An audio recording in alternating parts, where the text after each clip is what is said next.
Ben ritrovati all'Arsenale Porta il Cinema in Salotto, rassegna promossa dal Cineclub Arsenale sul portale arsenalecinema.com in questo periodo di quarantena.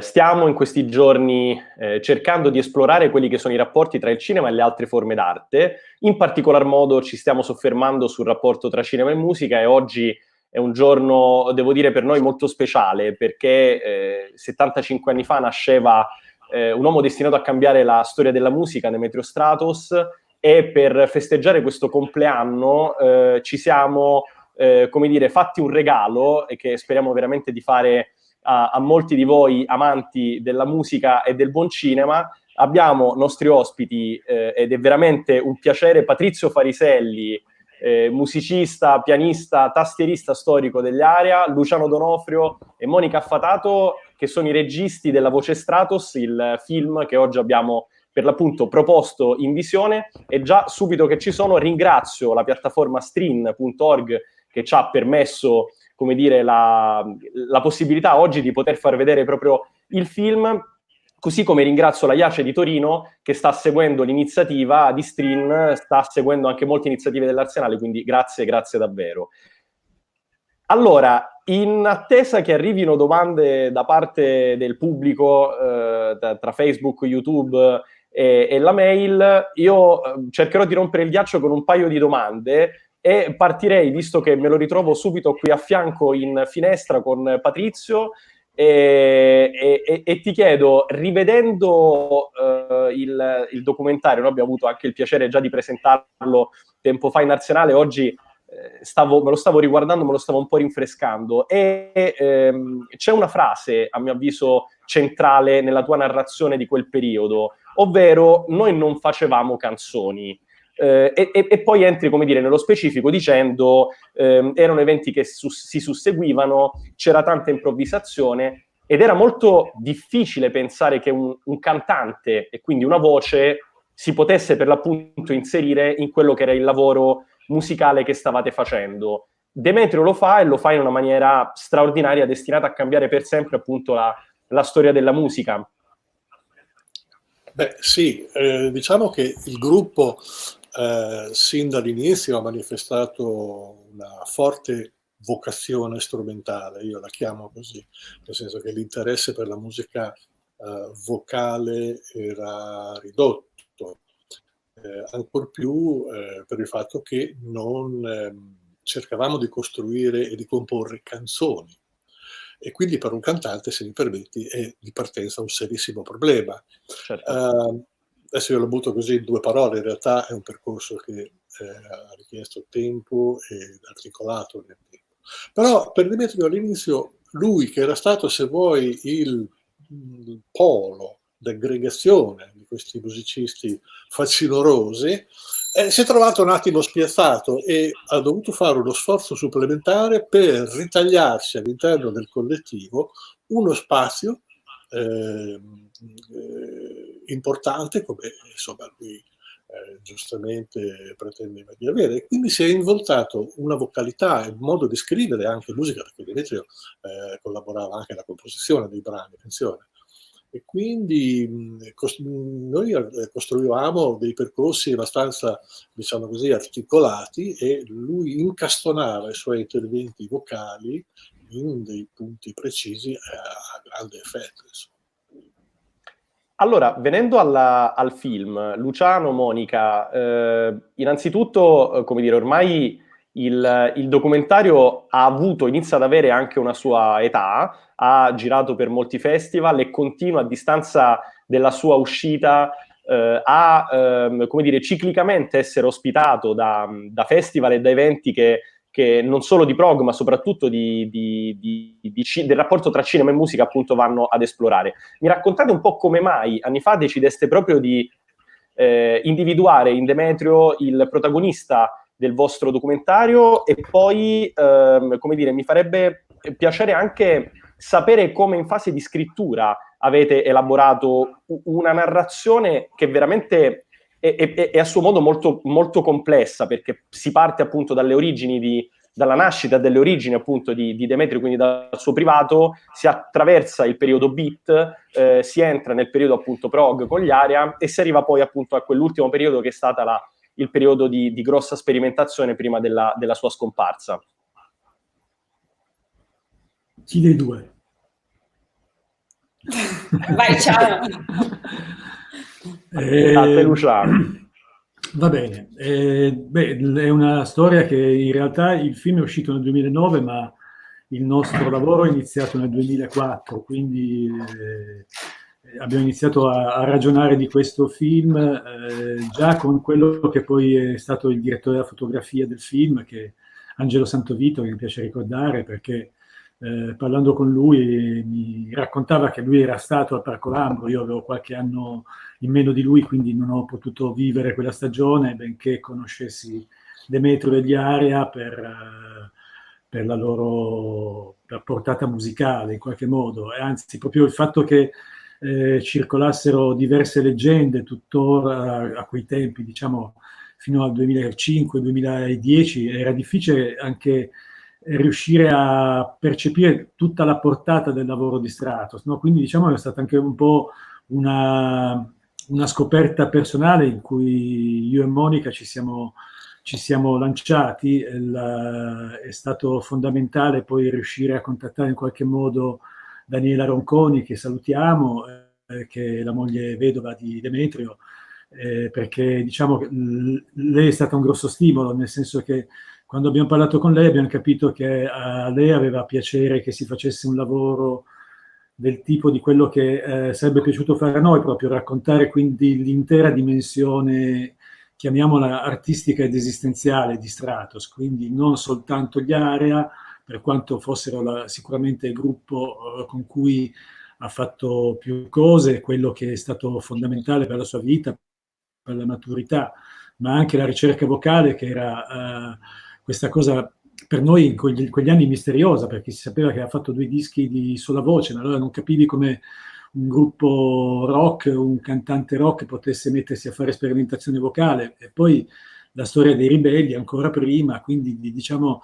cercare di mettere insieme tutti questi tasselli è stato il nostro tentativo fin dall'inizio. Quando con la Daniela abbiamo capito che c'era questo interesse in comune, lei ci ha aperto sicuramente tante porte, possiamo dire anche quella di Patrizio in qualche modo, perché sicuramente siamo arrivati anche a lui tramite lei. Monica, in particolar modo, come dire, una cosa che mi interessa aggiungere rispetto a quello che ti chiedevo e che diceva Luciano, ha citato e ringraziamo assolutamente anche noi Daniela che speriamo ci stia seguendo. La cosa interessante in questi casi, quando si va a toccare delle storie soprattutto sul lato poi umano personale, è riuscire ad ottenere chiaramente quello che è una fiducia che sicuramente no, in questo caso citiamo la moglie, ma abbiamo Patrizio che è uno dei protagonisti del film e di quella stagione musicale, così come tanti altri amici, giornalisti e collaboratori di Demetrio hanno dato il loro consenso, appunto, no, la loro collaborazione. Quindi ti chiedo anche, ti aggiungo, come si riesce, come avete in questo senso cercato di lavorare in termini proprio di costruzione di fiducia di questo patrimonio, come dire, culturale e umano con cui siete entrati poi a contatto. Allora, buonasera a tutti. Come diceva Luciano, sicuramente il fatto di esserci rivolti in primis a Daniela, insomma, che tra l'altro abbiamo, mi ricordo, cercato proprio sulla guida telefonica, abbiamo cercato il suo numero, l'abbiamo chiamata, come si faceva una volta così, E è stato un grande vantaggio perché lei appunto all'inizio è stata molto restia chiaramente nell'aprirci le porte, diciamo, di quella che poteva essere la nostra ricerca, però chiaramente è un rapporto che si è costruito, che come dicevi anche tu, si è costruito anche sulla fiducia. Lei più di una volta insomma ci ha esortato ad andare a fondo, ad approfondire in particolare quello che era il discorso della ricerca vocale, soprattutto riferito a quello che era, diciamo, la sperimentazione, su quello probabilmente sul quale stava lavorando maggiormente nell'ultimo periodo artistico della sua vita. e quindi è stato sicuramente un confrontarsi assolutamente necessario per l'elaborazione, perché comunque fare questo tipo di lavoro è un lavoro di ricerca, di conoscenza, di costruire un rapporto, in particolare con lei, e grazie a lei abbiamo avuto la possibilità, ci ha aperto le porte con tutti gli altri, quindi Patrizio, Paolo e Ares e tutto il mondo, insomma, dei musicisti che ruotavano insieme intorno alla sua figura, ecco. Allora, iniziano ad arrivare delle domande, ne leggo una prima da una mail. Camilla per Patrizio. Ciao Patrizio, con gli Aria siete stati la colonna sonora dei movimenti studenteschi degli anni 70, oltre che un vero e proprio punto di riferimento culturale. Quanto percepivate tutto questo e come vivevate questa responsabilità? Grazie e complimenti. Ma dire come lo percevamo, noi eravamo immersi in questo mondo. Noi decidemmo sostanzialmente nel 1973, nel momento in cui uscì il primo disco e diventammo improvvisamente delle persone pubbliche, di schierarci col movimento e decidemmo di aprire così il nostro pensiero e introdurre nelle nostre tematiche temi sociali o quant'altro, ma soprattutto di esserci. Decidemmo di partecipare il più possibile all'evoluzione del movimento e quindi sono stato testimone praticamente di un'intera epoca in quasi tutta Italia per un decennio che io trovo straordinario, una creatività estrema, un fermento, ingiustamente e anche malandrinamente definito da dei cialtroni gli anni di piombo, perché se è vero che chiaramente era un periodo estremamente turbolento, ci sono stati anche dei momenti drammatici, ma si tace sugli aspetti invece di solidarietà e di conquiste sociali, poi smantellate tranquillamente fino al giorno d'oggi, e poi, come ripeto, un momento di enorme, grandissima creatività.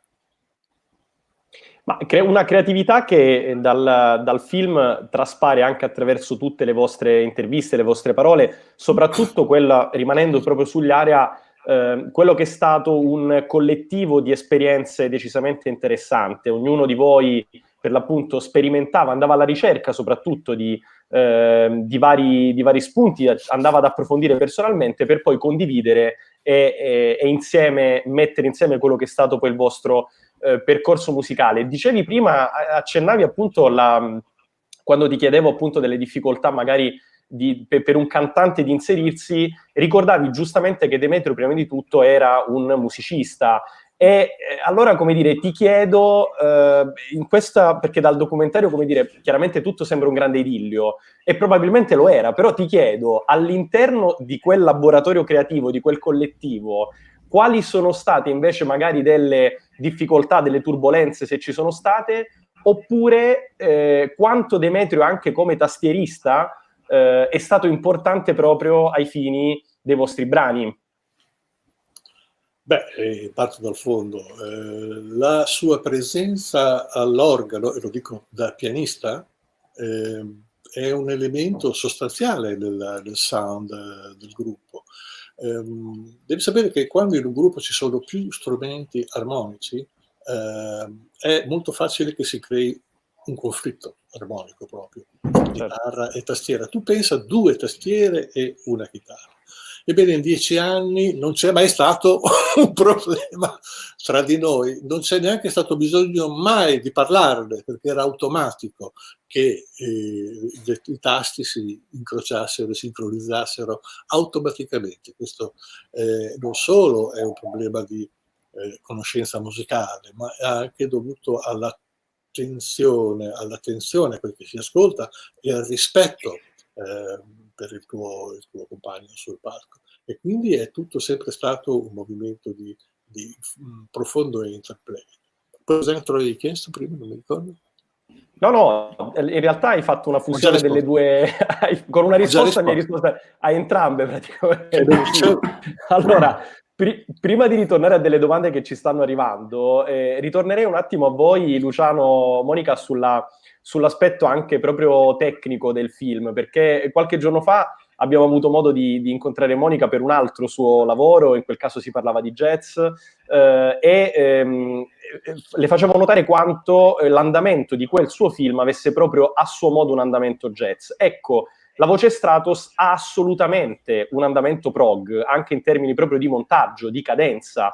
È un film musicale, non solo, come dire, perché racconta la musica, ma è un film musicale esso stesso, proprio come tempi, come andamento. E in questo, devo dire, avete fatto un ottimo lavoro, soprattutto perché in questo andamento si inserisce una miriade di elementi che escono fuori da vari archivi, che chiaramente giocate appunto anche in termini di montaggio e di andamento, dicevo, in termini prog, a mio avviso veramente molto, molto, molto prog. Mi raccontate un po' quello che è stato il lavoro sia nella fase di ricerca, perché c'è veramente di tutto nel film, siete riusciti a trovare degli elementi inediti, e nello stesso tempo che lavoro avete fatto proprio per riuscire a costruire un film di poco meno di 2 ore, a farci stare tutto questo percorso con tutto questa mole di materiale. Vado io? E di là devi indicare col dito. Sì, dall'altra parte. La specularità è sempre un problema per me. Ok. Adesso mi sono già dimenticato la domanda. No, non è vero. Beh, allora, devo dire, il documentario è un genere di film che si costruisce molto in montaggio, perché di solito un film di finzione ha una sceneggiatura, si girano le scene, ma già la sceneggiatura racconta molto di più generalmente quello che sarà il film. Nel documentario si scrive generalmente una scaletta, si hanno delle idee che poi si vanno a girare, però la realtà poi influisce inevitabilmente su quello che erano le tue idee iniziali, quindi vengono fuori discorsi che magari non pensavi che sarebbero venuti fuori, magari che non conoscevi neanche, e ti tocca poi intervenire e decidere su ore di interviste. Noi abbiamo girato, credo, un 60 ore di materiale, di interviste, per poter concentrare tutto in 2 ore in cui doveva starci anche della musica. La musica è un film prog, ma in realtà molti ci hanno rimproverato, soprattutto i fan degli Area, che la musica è molto sacrificata in quel film. È stata una scelta quella di non far partire mai i brani, soltanto accennarli, perché era un documentario, poi la gente doveva andarsi a comprare i dischi, a sentire i pezzi per intero. I brani degli Area sono anche molto lunghi, così come anche le sperimentazioni di Stratos. Era giusto dare l'accenno relativo al discorso di cui si stava parlando nel filmato. E quindi inerente al montaggio devo di nuovo ringraziare qualcuno, che è Dario Nepote, che è stato il montatore, che è stato assolutamente fondamentale per questo film. Lui è riuscito a dare un ritmo a una mole di materiale che, per quanto avessimo già ristretto abbondantemente, comunque dalle 60 ore, 3 o 4 ore c'erano ancora. Con lui siamo riusciti ad andare a lavorare di fino, a dare a questo ritmo, a costruire anche questo linguaggio che, per quanto poi il documentario abbia in qualche modo una struttura convenzionale, cioè sono appunto materiali d'archivio, interviste, non è sicuramente un documentario sperimentale, ma nel montaggio sicuramente ci sono degli accenni appunto che possono ricordare il prog, possono ricordare la sperimentazione anche vocale di Stratos, che noi abbiamo cercato di imprimere in qualche modo, e in questo il montatore è stato fondamentale. Monica? Ma rispetto a questa domanda, la musica, sicuramente c'è stato da parte nostra il tentativo di interpretare, quindi con le immagini, e sicuramente aver avuto a che fare con gli archivi, che ne so, mi vengono in mente le immagini di Radio Alice, piuttosto che quella del Parco Lambro. Sicuramente, insomma, aiutato a interpretare, insomma, proprio a livello proprio di contesto, di contestualizzazione, che è un grande lavoro che penso che sia stato fatto, ecco. E devo dire, mi fa piacere riportare qui quello che ritengo, penso, cioè, riteniamo uno dei migliori complimenti che hanno fatto al film, quello di essere, a proposito di quello che diceva Patrizio, ci disse dopo la proiezione Nanni Balestrini, a suo avviso il più bel film sugli anni 70, ecco, a proposito del fatto di in qualche modo essere il film in qualche modo probabilmente è riuscito a riportare, insomma, di sottolineare invece quelli che sono gli aspetti che riguardano la creatività di quegli anni, di quel mondo, che insomma, appunto, è stato un grande complimento, soprattutto da parte sua, ecco. Sì, un mondo che univa appunto musica, ma nello stesso tempo arti grafiche. Il film racconta davvero tanti di questi aspetti. Sperimentazione, Patrizio, di sperimentazione assolutamente a più livelli, totale, assolutamente sì. Patrizio, invece iniziano ad arrivare delle domande chiaramente che in qualche modo si rifanno a quello che è un po' il lascito alle generazioni successive dell'esperienza dell'area. Maurizio su YouTube ci dice: nell'album bianco Diario delle storie tese c'è un grande omaggio agli Area come gli Area, ma c'è anche un pezzo suonato insieme agli Ali stessi, Regia Base per Altezza. Com'è stato il contatto con loro, che hanno sempre espresso un'enorme stima nei confronti del patrimonio musicale storico degli Area?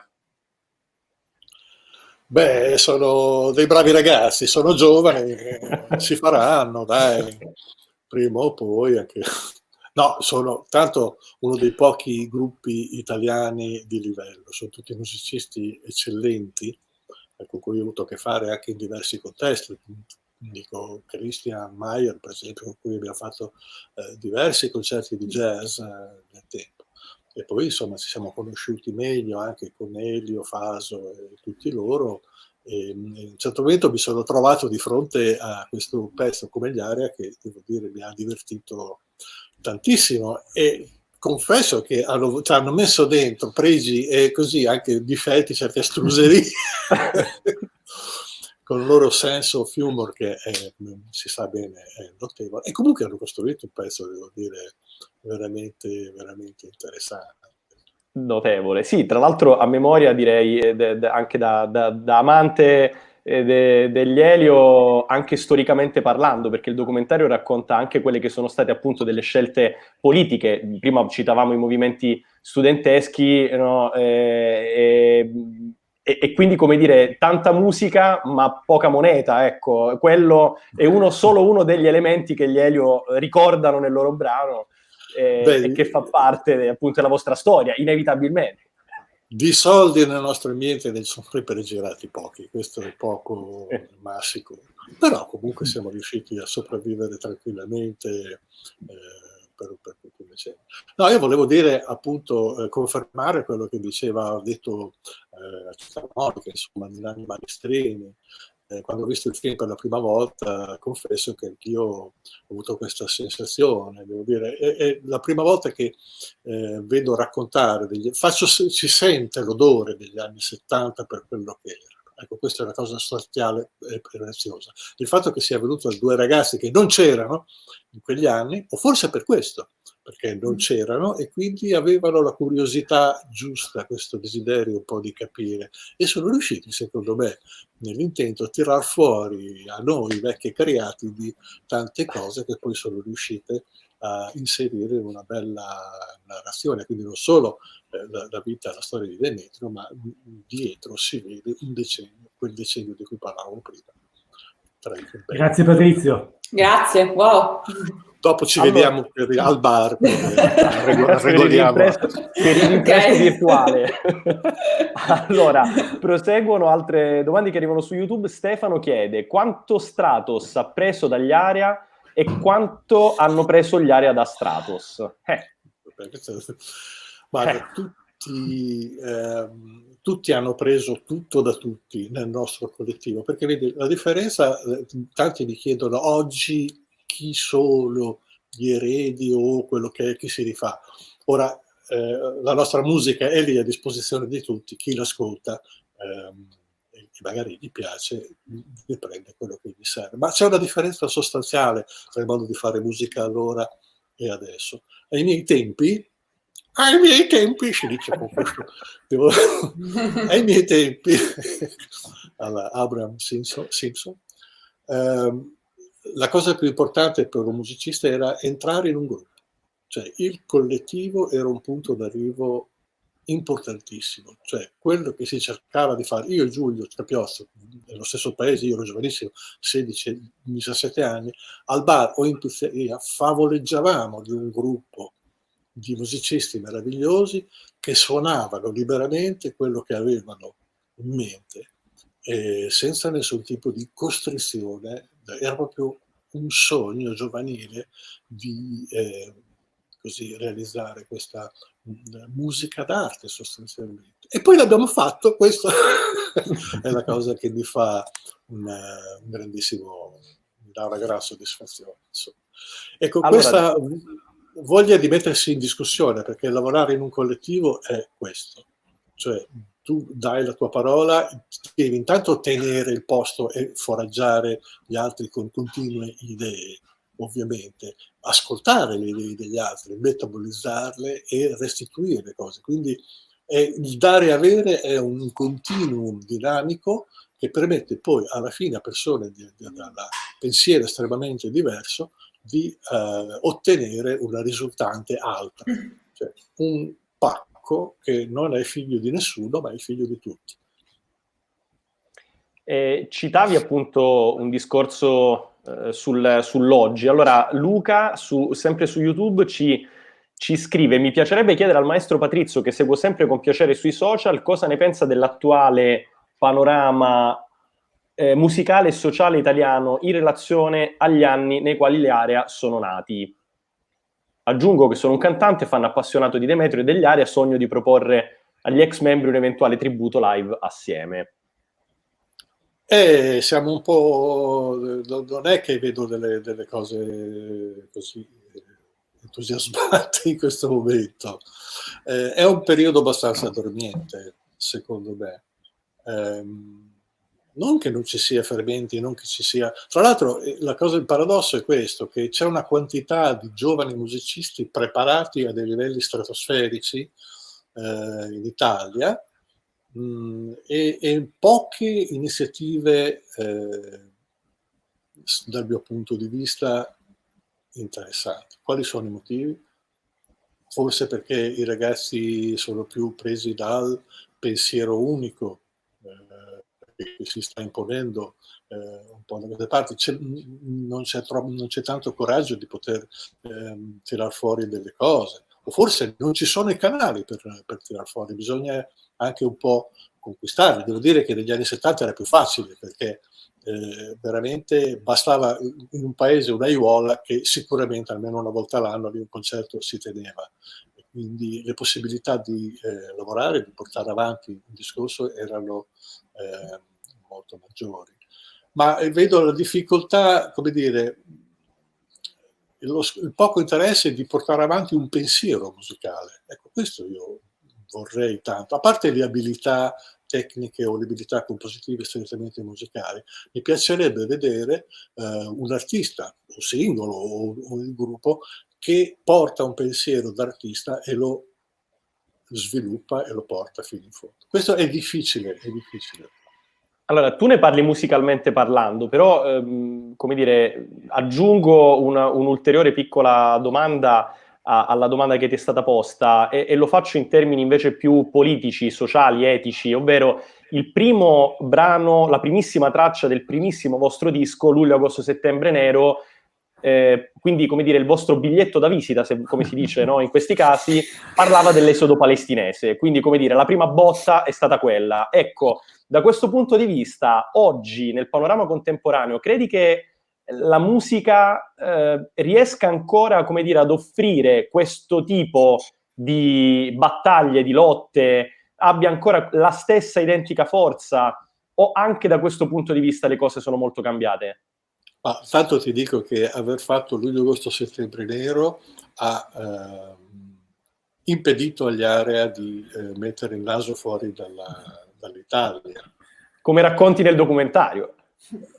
Sì, tu pensa che il più gruppo internazionale di noi, pochi ce n'erano, il nostro cantante era quasi in madrelingua inglese, cantava, non c'era nessun tipo di problema. Il mondo, lo show business anglo-americano ci ha proprio sbattuto la porta in faccia, proprio non se ne parla.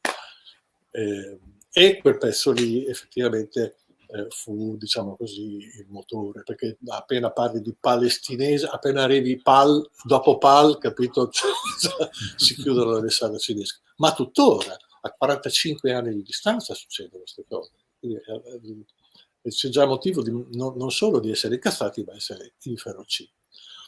Poi va bene, sai, la politica e la musica è un rapporto strano e da prendere con un attimo di calma. Io ritengo che un artista non è obbligatorio che si schieri politicamente, che mischi musica e politica in forma quello che vuoi, o canzoni o quant'altro, perché è la qualità del suo lavoro d'artista che determina il senso politico anche del suo lavoro. È già la musica stessa, il suo lavoro, che apre le coscienze o le chiude o fa il suo lavoro. Quindi noi l'abbiamo fatto, abbiamo deciso di aprirci tranquillamente, di fare un bel arrangiamento internazionale devastante e abbiamo fatto il Giro Società per abbiamo seguito questa strada, ma non è obbligatorio. Ci interessava anche cantare quel che succedeva attorno a noi, e quello che succedeva attorno a noi allora erano momenti di grande sensibilità per il sociale, voglia di condividere, voglia di cambiare, di andare avanti, e per certi momenti siamo caduti nella trappola perché ci pareva che fosse possibile, che fosse a un passo di distanza, e invece a un passo di distanza ci è arrivato lo stivale della repressione che ha asfaltato sostanzialmente il movimento già negli anni 77 e nel giro di pochissimo è evaporato il movimento. Sì, decisamente. In mail dei complimenti per i registi. Tiziano scrive: sono entusiasta, che bel documentario, non ne sapevo nulla, sono così contento, non mi sembra nemmeno di essere in quarantena, commosso veramente. L'importanza dell'aria, io penso a quello. Saluti e complimenti anche agli autori, fatto benissimo, alla moda e benissimo, bravi. Cari saluti da Pietrasanta, Tiziano. Mentre Stefano ci scrive su YouTube: per voi che non c'eravate, intendo Luciano e Monica, da dove vi è venuta la voglia di raccontare Stratus, gli Ari a quegli anni? Ecco, sì, questo si ricollega a quanto diceva Patrizio prima. Forse no, la passione arriva proprio perché non c'eravate, quindi chi di voi due, Monica, Luciano, chi risponde? Ma dai, inizio io per il mio, poi Monica può dire la sua parte, direi. Anche perché io pochi anni in più di Monica, no, un po' di anni in più di Monica ce li ho, quindi io gli anni 70 li ricordo abbastanza bene. Sono di Torino, vivo in una zona che, anche se avevo 14-15 anni, si capiva assolutamente bene che cosa succedeva qua dietro. Neanche un chilometro di distanza c'era il processo dei BR. Ricordo perfettamente quei momenti, ricordo benissimo quando è morto Demetrio, c'è stato il concerto. Io non sono andato perché avevo appunto 14-15 anni, ma per radio la notizia circolava, e quindi diciamo la mia curiosità è la curiosità di uno che ha visto in ritardo delle cose e poi le ha viste quando in qualche maniera ha cercato di capirle, non c'erano già più, perché questo poi è successo come raccontava Patrizio.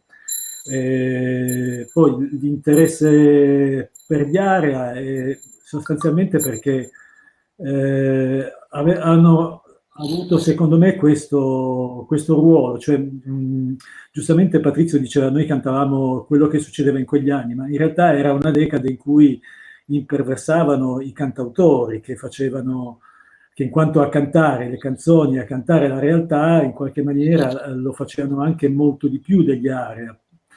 Però quello che è impressionante degli Area è che erano un gruppo che, secondo me almeno, erano rivoluzionari non soltanto nei testi, ma anche nella musica, nel modo di porsi, nel rapporto con il pubblico. Cioè, per loro essere artisti ed essere artisti di un movimento che portava delle istanze, in qualche maniera, di cambiamento della società, voleva dire anche cambiare la musica e fare questo cambiamento, portarlo direttamente attraverso la musica, cosa che invece i cantautori, per quanto magari avessero testi impegnati e cantassero e usassero molte più parole di quelle che non hanno usato Diare, di quelle che non ha usato Demetrio, musicalmente erano e sono tuttora dei tradizionalisti assoluti. Quindi questa io la percepivo come in qualche maniera un peso. Il lavoro degli Area da questo punto di vista è molto molto più interessante, credo che musicalmente siano uno dei gruppi più interessanti che l'Italia abbia avuto in tutti i tempi, in qualche modo.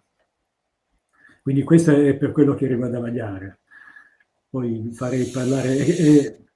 se posso chiudere una cosa, legandomi sempre al discorso di Patrizio di prima, quello che diceva Balestrini, che citava Monica di Nanni Balestrini. Sì, per noi, quindi per me che avevo vissuto quegli anni e che avevo percepito delle cose, che poi le ho viste succedere, perché poi gli anni '80 che ho vissuto io sono stati abbastanza tremendi, diciamo, anche proprio come riflusso e come chiusura che c'è stata rispetto a quello che succedeva negli anni '70.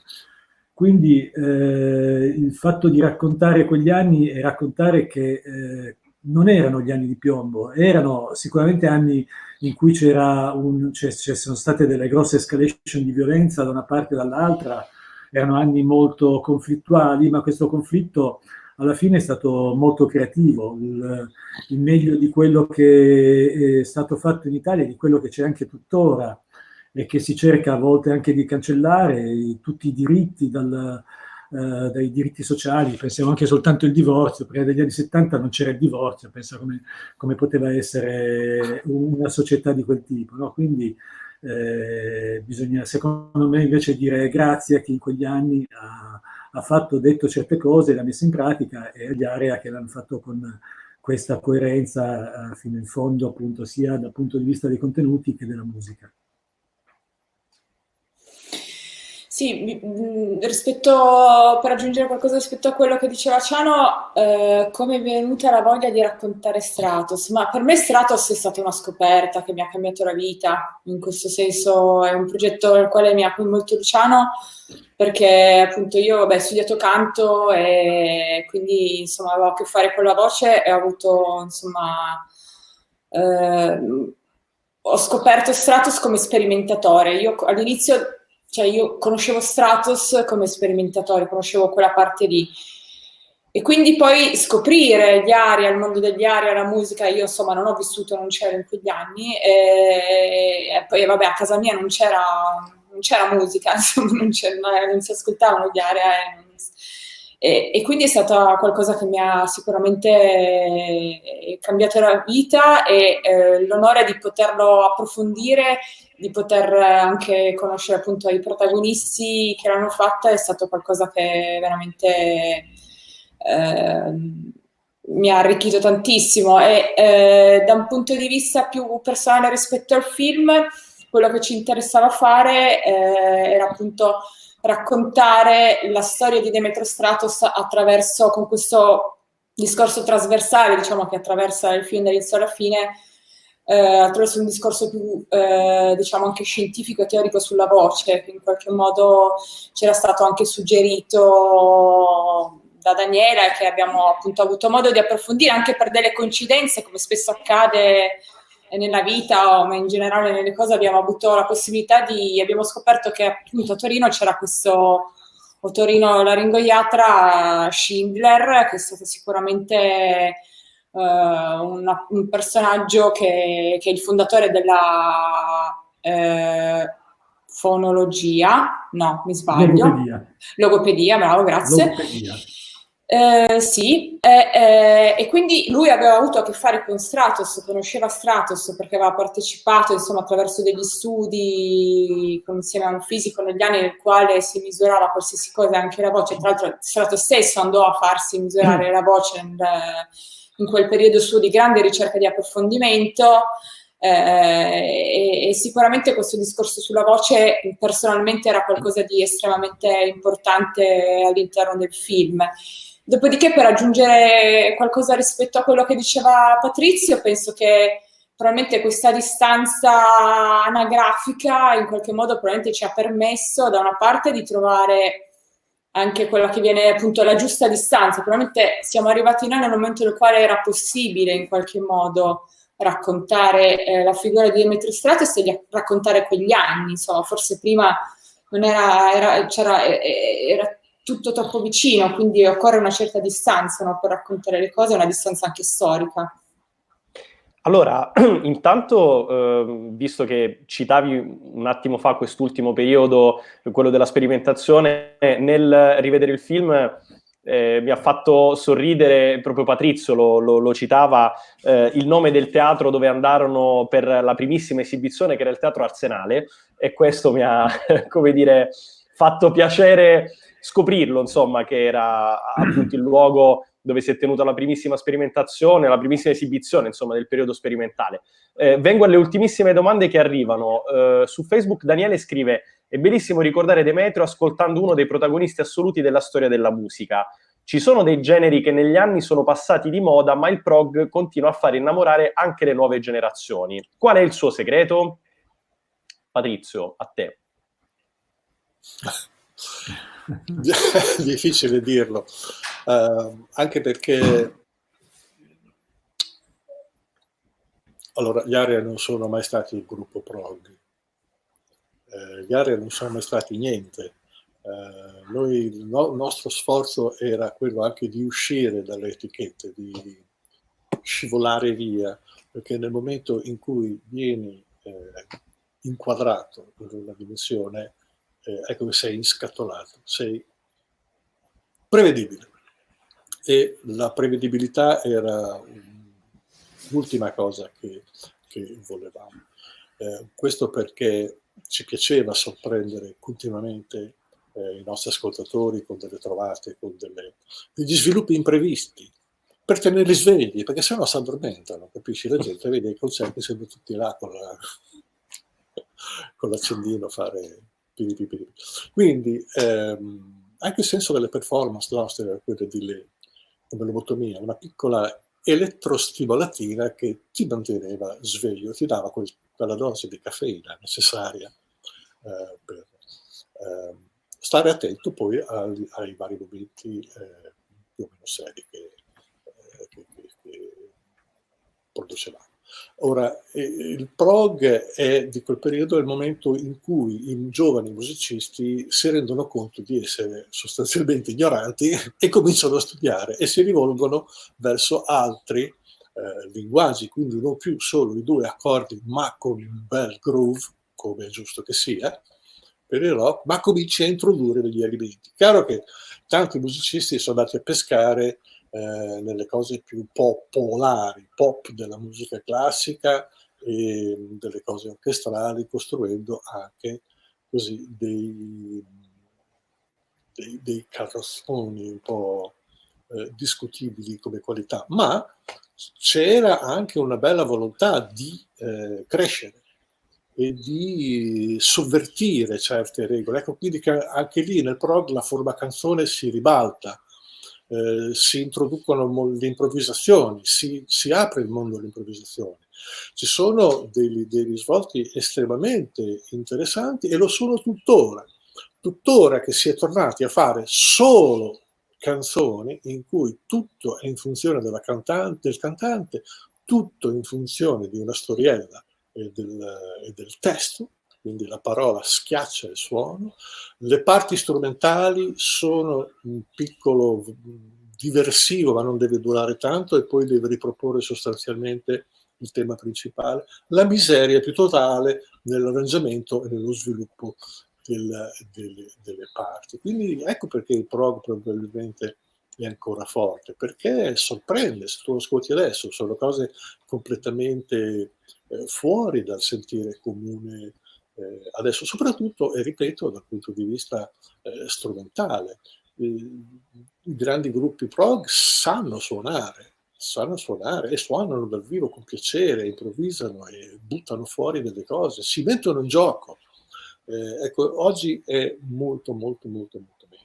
Parlo, perlomeno, inutile fare così, di tutta l'erba fascia, ci sono chiaramente, no, però come tendenza generale è un po' questa, insomma.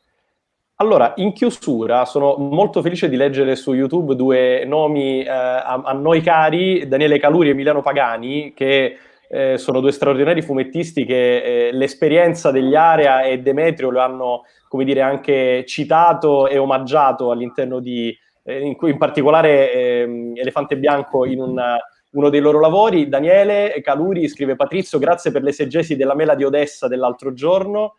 Ed Emiliano chiede: secondo voi, Luciano e Monica, perché gli Area non sono normalmente celebrati dai media come il gruppo immenso che sono stati? Ecco, Luciano, tu dicevi prima forse, no, in realtà il forse lo possiamo togliere, no? Che credo che sia, se si è amanti della musica, credo che lo si possa dire che sono stati l'esperienza musicale più importante che abbiamo avuto, ecco. Sì, sicuramente in ambito di musica rock, di musica che è un rock che, come diceva Patrizio, è imprevedibile, cerca di andare sempre al di fuori, quindi credo che siano stati importanti anche per molti gruppi e molti musicisti americani, uno fra tutti Mike Patton, il nostro amico che sappiamo benissimo essere un fan di Stratos e degli Area. E quindi questo è il motivo per cui i Rai non vengono considerati, non fanno canzoni, non facevano canzoni e quindi da questo punto di vista sono poco televisivi. Politicamente sono scomodi, lo erano negli anni in cui la politica comunque anche in televisione qualche spazio riusciva a trovarlo, adesso in televisione c'è un posto al cuore. Al sole, come si chiama, quindi direi che proprio spazi per queste cose non esistono assolutamente più, se non in qualche canale non generalista. Il nostro documentario ha dovuto faticare a trovarsi uno spazio su Rai Storia per poter parlare di Stratos e degli Area 10 anni fa, no? Se no in Rai forse adesso su Rai 5 potrebbe trovare qualche lontano spazio, comunque poi non è stato neanche più richiesto né riproposto. Questo penso siano i motivi principali. Non è un gruppo che commercialmente attira, non è un gruppo che fa vendere le banane, non è un gruppo a cui qualche partito, qualche senatore si può appellare ricavandone dei voti, e quindi in televisione non servono. Anche se sarebbe molto bello, devo dire, se in Parlamento fossero qualche citazione qua e là non sarebbe male, sarebbe una bella immagine, decisamente. Monica?